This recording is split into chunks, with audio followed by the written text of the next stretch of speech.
What is up? Welcome in to the Early Edge in 5. I'm your host, Allan Bell. We have a phenomenal special show lined up for you today. But before we get to that, a couple things that I want everyone to be aware of. First off, download the CBS Sports app right now for your draft tracker all throughout the draft. Get real-time updates about your team's draft picks and trades all 3 days of the NFL draft, including scouting reports, grades, player comps for all your team selections. Download the free CBS Sports app to use. It's the best draft tracker out there and the best second screen companion for when you're watching the draft unfold tonight and all 3 days on TV. Now, the next part here with the first pick, all right, the official podcast from CBS Sports. How should you feel about your team's latest draft picks? The With the First Pick podcast is your source for comprehensive draft coverage and pick breakdowns with CBS Sports draft expert Ryan Wilson and longtime NFL general manager Rick Spielman. Ryan and Rick will recap each day of the draft, dishing out winners and losers from all 7 rounds. And the draft chatter, it doesn't just stop on Saturday. Stay tuned to the show for team-by-team draft grades and an early look at who your team could be eyeing next year. Download and follow the With the First Pick podcast wherever you find this one. Now, speaking of that, let's bring in the stars of the show because we don't have any time to waste whatsoever. And you're going to get 2 shows in one with this one in the Early Edge in 5. So, the first part, let's go ahead and get it. Spector, throw it over to you, buddy. What do you got tonight? Well, I got to be honest, there's nothing I truly love in the NBA tonight, but we got to do something here. And we're going to go Jaylen Brown over 26.5 points at -123. This is the one that our model liked the best. Our AI has this predicting him at 31.3 points for this game. And I see why. He just had 31 and 35 in the last 2 games. And look, it's all going to come down to volume for Jaylen Brown. When he shot 22 or 23 shots, he went over this line in the 3 games of the 5 with the Hawks. When he shot 14 or 15, he didn't. And with the Celtics needing a closeout game, their 2 stars, Jason Tatum, Jaylen Brown, are going to step up. So he's going to get that volume tonight and go over this line. There we go. I like it, man. I like it. All right. Barner, coming right to you. You got 2 plays for us, I believe. Break them down, buddy. What you got? That's right. 2 plays, 2 sports. We'll start in Major League Baseball. We'll take the Rays over the White Sox. Rays money line at -155 on DraftKings. Battle of the Aces. Shane McClanahan against Dylan Cease. They faced each other last weekend. The Rays won that 4-3. McClanahan went 6 innings, gave up 2 runs, 10 strikeouts. Cease lasted 4 innings, giving up 3 runs. The big reason why I like the Rays here is the White Sox can't score. They've scored 3 or fewer runs in 7 of their last 8 games. Facing McClanahan certainly not going to help that cause. So I think the Rays do enough against Cease to help them get the win. Then we'll go over to the association. We'll do Hawks, Celtics. I don't play a lot of totals, but I like the over 231 on this one. Hawks, they staved off elimination in Game 5. They had 236 combined points in that game. And DeJounte Murray didn't play. He returns for this game. And the game being in Atlanta is the reason why I like the over. The first 2 games of the series in Atlanta, there was 252 and 250 combined points scored respectively. And if we go back to the regular season, the over has hit on this number in 16 straight home games for the Hawks. So we'll finish it up. Celtics Hawks over 231 points. You know, I was kind of excited there for the singular. Like, I just wanted one Hawk going up tonight. That's it. That's all they're bringing. One Hawk. Well, I'll tell you what. Here in a second, I'm going to tell you why I hope that it's Trae Young. All right. Propstarz, talk to me. We have the NFL draft tonight. You're going to go ahead and get us started here for a little bit more of what to come. Break us down, buddy. What do you got? Yeah, I'm fired up. 3 draft props I'm giving out quickly, AB. First up, we've got Bijan Robinson over pick 10.5. By the way, you can find these on DraftKings. Listen, every draft season, it is hard to find a running back in round 1 because the position has become so devalued in the modern NFL. Not only can you find productive, quality running backs in rounds 4, 5, 6, 7, even undrafted guys. But let's just say Bijan ends up being everything or as good as advertised, which he very well may be. I'm very high on him as a prospect. And let's just say he performs very well.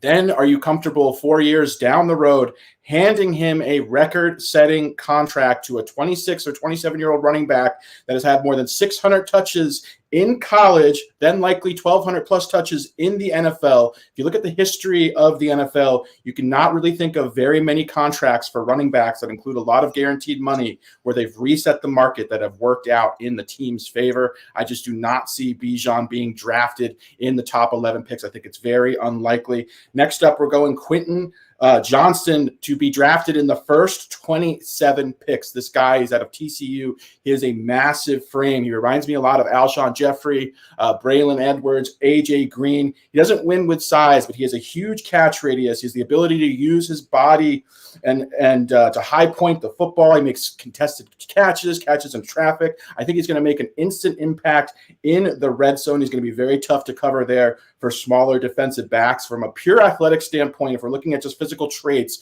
he profiles closer to a wide receiver 1 in the NFL than I think any other wide receiver prospect in this draft. That's why I have a hard time seeing him falling out of the top 27 picks. I could see him going as high as pick 12, 13, 14, or 15. So I like that quite a bit, even though it is very juice. And then last but not least, Lucas Van Ness to be drafted in the top 15. A very productive player in college. He has Herculean size and strength. He looks like he could be the 5th or 6th Watt brother to play in the NFL. He can play multiple positions. That sort of versatility is very valuable in the NFL. I could see him going to the Patriots, where he's being frequently mocked. The Ravens, just a lot of potential fits for him because of that versatility to play every position along the defensive line. Anybody with Herculean size and strength, exactly like EC, is who you want to be drafted. Hardly, AB. And it's no surprise that Bill Belichick is involved in that one. All right, I'm going to go next here, EC, because obviously your spot is your spot. And you know what? I'm going to leave you on screen here. Only 2 plays for me. First off, Lightning Leafs over 6.5 tonight. Look, we've ridden it every single game in this series. We've hit it every single game in this series. Now, we have a potential handshake game tonight. That being said, there's no tomorrow for either of these teams. All right, yes, I understand that it's only 3-1 that the Leafs are up, but the Leafs have had horrible history since 2004 in not getting past the first round in the Stanley Cup playoffs. The last thing they want to do is allow the Lightning to do exactly what the Leafs did in Game 4 and come back in that one. So they're going to be on fire. The Lightning are obviously facing now or never elimination. They're going to be putting everything on the net. It's a handshake game. You could steal 1 or 2 from the goalie getting pulled late in the game, garbage being picked up in front of the nets. I like it. We're going to ride it one more time. And Barner, like you were saying, my man, if there's one Hawk that's going to show up, Trae Young, and kind of the same process of what we just did.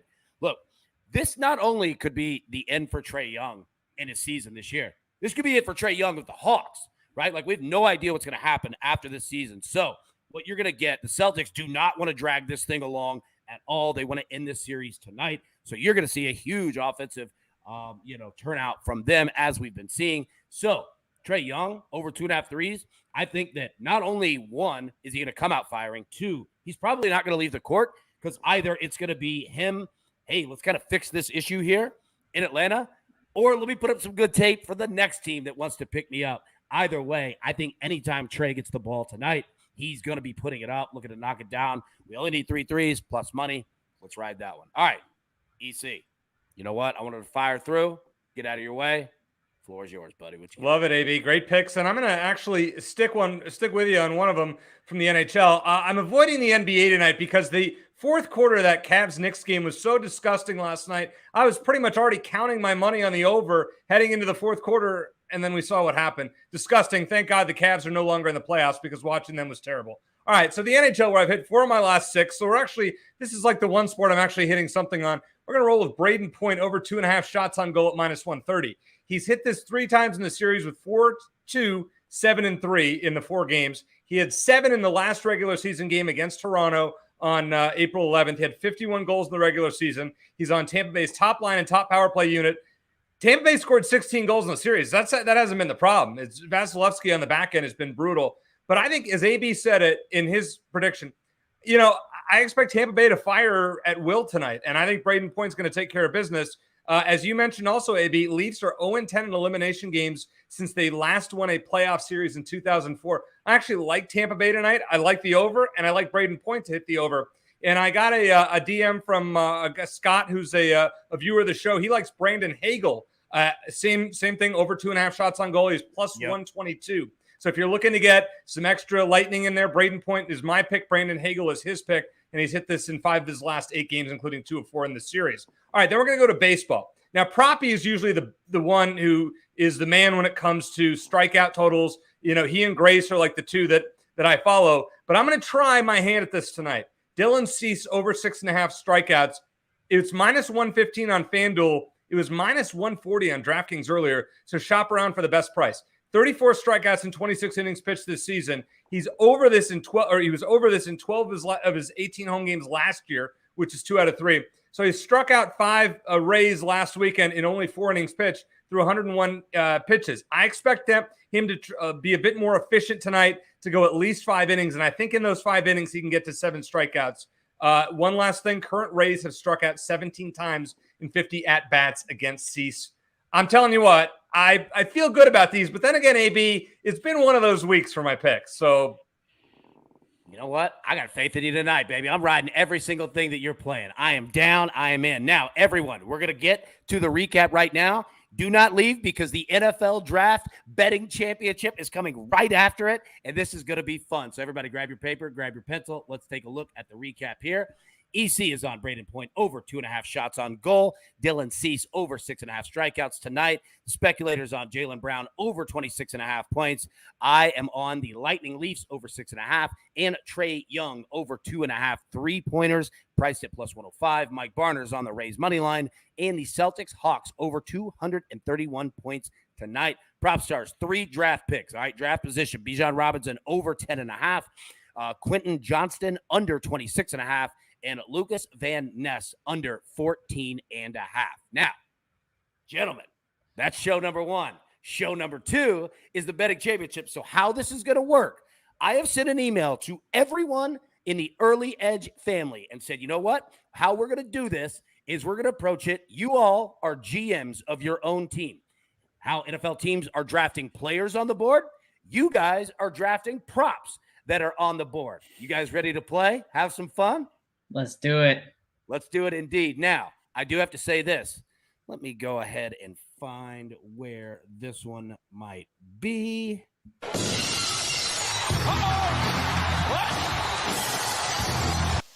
Look at my man, RJ White, coming through with the first overall pick in the NFL Betting Draft Championship. RJ, you're on the clock, buddy. What you got? Well, it's funny. I get the first pick. I let everyone else make their picks, and then I picked last in the email thread. But what I did is I took Nolan Smith's draft position over 11.5.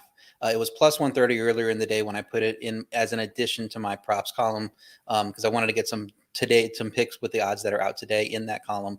It's down to plus 100 now. I think there are spots for him in the top 10, but it really seems like he's trending to be over 11.5. And even if a team does want to go edge and one of the top 2 edges, which one of them are expected to fall based on what we're looking at, probably going to be Tyree Wilson falling outside of the top 5. But even if there are a team looking for an edge that doesn't get Tyree Wilson, it could be a bigger guy like Lucas Van Ness. I mean, I think that you can go a lot of different ways with this. So I think he's trending toward not being a top 10 pick, even though we thought that he might go 8 to Atlanta. It might go 10 to Philly. I think those teams might be in play if they trade down a little bit, but right now I don't see him going in the top 11. Dude, I love it, man. I love it. And let me say, before you hop off here, you dropped a big article today in regards to the NFL draft. So anything that SportsLine members need to know about in regards to your articles, where do they find it? What should they be looking for? Yeah, in the analysis section, in the NFL section, we have several NFL-related things going on. We have that props article where I believe I have 9 added props to what we put out on Monday just for today, and then a few added long shots. Also put out my final mock draft. Last year, I had 30 of the 32 first rounders correct inside it. Apologies to Cole Strange and George Karlaftis. Those are the 2 I missed. But so we're going to look to do better than that here, get all 31 players this year. So go check that out. The first 10 picks are free on CBS, but the entire thing is available on SportsLine only for SportsLine subscribers. RJ, you are the man. The stoic one. Great picks. Appreciate you jumping on. Thanks, buddy. All right, Propstarz, you are next on the – well, I'll tell you what, Propstarz, you hold on a second. Hang tight because I want to get to you in a minute, all right? Speculator, you dropped in with a pick, correct? I did. You're on the clock, bro. What you got? Well, you know, I'm gonna be honest. I have not been paying attention to the draft prospects this year. But you told me to be a GM, and you know what?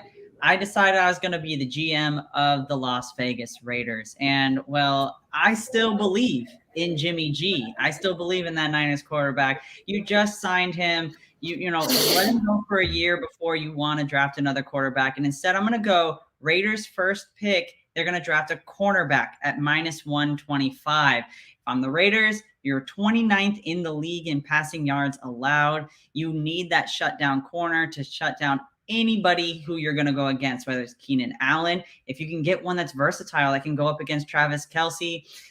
There's just too many options, too many good quarterbacks. You got to compete. You let Jimmy G have a chance. Let Devontae Adams catch those balls, and then shore up that defense. And that's where I'm going with it today. All right.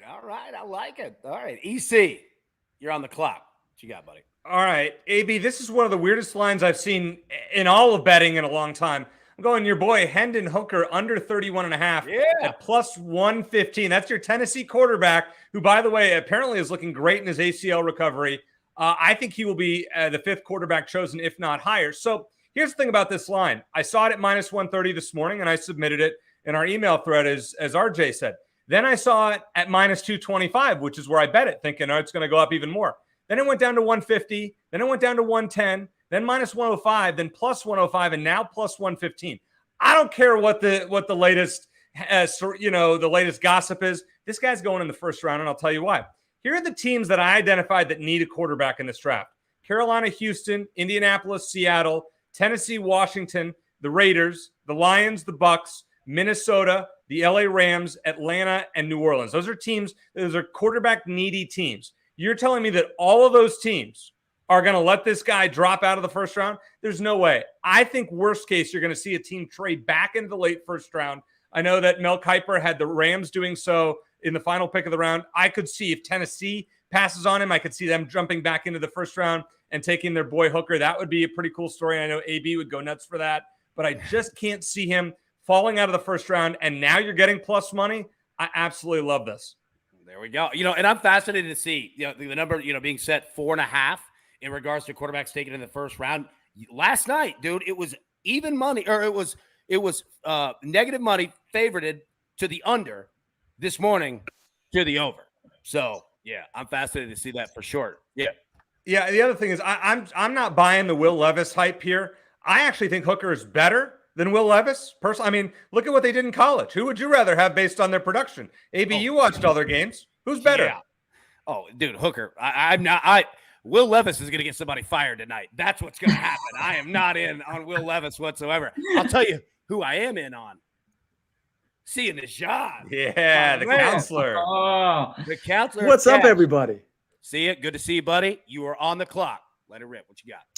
Yeah, so I'm going to go Anthony Richardson over 4.5, as in not a top 4 pick. It's -140 on DraftKings right now. When I submitted this just 30 minutes ago, it was -130. So I think people have caught on a little bit. I expect that to continue to grow as we approach actual NFL draft time. But yeah, I don't think Anthony Richardson belongs anywhere near the top 4 picks, if I'm being perfectly honest. And frankly, I think this quarterback class is going to end up being pretty underwhelming. I do like the Hooker call. I mean, I don't know if he's going to be drafted in the first round, but I do think Hendon Hooker has something to offer. But in general, not a super huge fan of many of these quarterbacks, but I don't think Anthony Richardson is going to be a top 4 pick.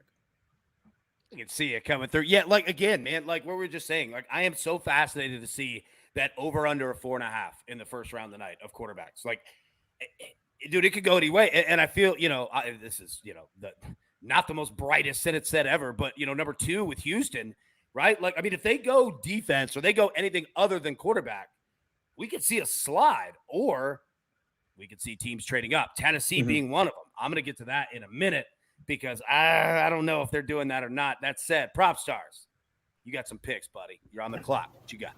I do indeed. And first off, I want to shout out the stoic one, RJ White, nailing 30 of 32 picks last year. That is unbelievable accuracy. I challenge any other mock draft expert to have results like that. That is incredible stuff, RJ. I also love Specty's pick. I think the Raiders are going to draft a corner for a wide array of reasons, mainly because it is a huge need, as Specty pointed out, and there are 3 or 4 prospects who could potentially be drafted in the top 10 to 15 picks at cornerback. So when need meets talent, that's a great spot when it aligns like that for the Raiders. But yeah, I've got quite a few picks. Gave out a few earlier in the stream if you watched, but in case you didn't, Bijan Robinson over pick 10.5. I have a very hard time seeing a running back, even one that's as great as a prospect as Bijan, being a top 10 pick in the modern NFL. I just think it's very, very unlikely. And we've got Quentin Johnston, the wide receiver out of TCU, to be a top 27 pick. This guy has the most impressive physical traits of any wide receiver in this draft class, in my opinion. I just do not see him getting past pick 25. Lots of teams who will be looking to draft wide receiver in that 22 to 25 range. Then we've got Lucas Van Ness to be a top 15 pick. This guy has a ton of position versatility. A bunch of teams in the 10 to 15 range will be looking for help on the defensive line. He also has some sneaky potential to be a top 10 pick as well. Here are some picks that I have yet to give out. Jackson Smith-Njigba under 12.5. You can get this at plus 215. I talked about how this draft class is the most unpredictable one I have ever seen covering the draft or even watching the draft. If you don't believe me, just pick out 2 mock drafts, compare them side by side, and you will just see some wild, wild results. Of all the things that I'm seeing most commonly mocked, it's actually Jackson Smith-Njigba to be drafted by the Houston Texans at pick 12. I think there's a very strong likelihood of that happening, especially if they go quarterback with pick 2 overall. Either way, I think he's a great spot of landing in Houston. So at plus money, I think that's a great spot. Then we've got, let's see, Michael Mayer over pick 21.5. And then a couple more. We've got who will be drafted earlier, Peter Skoronski or Bijan Robinson. I like Skoronski. I think he's the top offensive lineman in this class. I think he's going to kick out to guard most likely, where he will be an all-pro level pick. And then if you're looking for a fun long shot, I like Jalen Carter to potentially be the first drafted defensive player in this draft. You can get that at plus 1,500 odds, where I certainly think it's worth a sprinkle, AB. Worth a sprinkle, indeed. I'll tell you what, I'll go ahead and end it up right here. 1 pick, simple one. Tennessee Titans. Everybody's talking about them trading up to get a quarterback. First pick that they make in the draft is an offensive lineman at plus 140. And I'm going to tell you why. They went with a quarterback last year, Malik Willis. Did not work out. In fact, it didn't work out so much that they have a brand new general manager that came from down the street from Spector in San Francisco in Rand Carthon. Now, they're going to go offensive line because if you've noticed with the Titans, all right, all their deals, except for one this offseason, have been defense. And quite frankly, they've been linebackers. They have no offensive linemen. None. They have none. It is a kamikaze mission for Derrick Henry this year and Ryan Tannehill. Yes, they do need to figure out the quarterback position, but they have been getting rid of high-priced players to get that cap number down. I don't see them trading all their assets for a GM in his first draft to go with a quarterback 2 years in a row of guys that you might not even really like.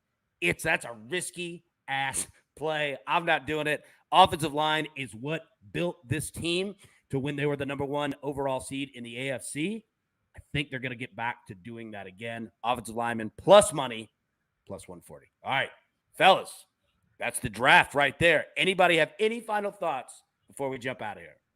Well, I just want to say I agree with what Sia said as far as the quarterbacks go. I mean, I like Bryce Young. I think he'll be a solid player. I like CJ Stroud. So I'm not sure I see a superstar among the group, as he said. There's a lot of people that are saying that Anthony Richardson has the Josh Allen, superstar mold potentially. I'm not buying it. If he does, I'll be wrong. I don't know what you think about that, but I just, as far as I'm concerned, I think you're right. I don't see a superstar, a generational quarterback among any of these 5 that may go tonight. Yeah, I agree with you, EC. And one thing I do want to plug, because I noticed at the beginning of the show, Allan, you talked about the With the First Pick podcast with, of course, Rick Spielman and Ryan Wilson. one thing, because it reminded me, Alex brought up Quentin Johnston, who I think is great out of TCU.